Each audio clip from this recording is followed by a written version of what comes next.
where is this money going to come from? And how am I going to be able to take the money from my 4 kids and put it towards the school that I think that they will do best at?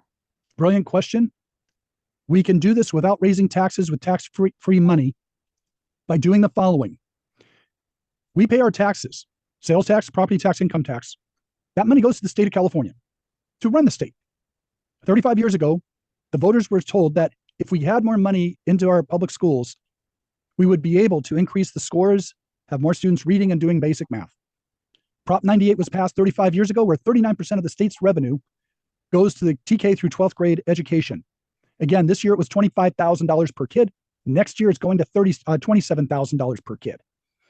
All this initiative does is that the parent is not happy with the local public school. It's not a good fit. It's not a good quality school, whatever the case may be, but it's failing their kid. Parents have the option, not the requirement, the option to open up an education savings account at the state level. That $25,000 that normally would go to the public school, $17,000 of it goes into that child's education savings account. The parent directs where it's spent, but they do never handle it, never touch it. So that way we know it's going to education. So let's say the parent enrolls their child in the kindergarten at a private school that charges, I don't know, $7,000 per year. And that's typical, by the way. Elementary school, $7,000 is fairly common for private school and faith-based school, TK through 8th grade. So the parents enroll that kid. School notifies the state ESA that this child is coming to our school. State releases the tuition amount of $7,000 out of the 17 to that school. The $10,000 that stays in that account earns interest and rolls over year after year for future education expenses. This is not a voucher. A voucher is that money that's unspent would go back to the state. This stays with the child. That's the brilliance of it.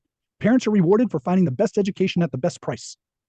So let's fast forward with that $10,000 staying in that account, earning interest from TK all the way through to 12th grade, 13 years. You would have $130,000 plus interest in that account after 12th grade that can be used for trade technical school, community college, university, postgrad for the remainder of that student's life. Goes a long way to reduce or eliminate student loan debt, open up education opportunities that normally that student might not be able to afford. And after 18, that student can transfer some or all of it to a family member's education savings account.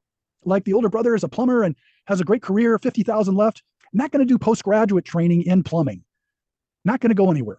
But the younger sister, she's going off to medical school costing $200,000.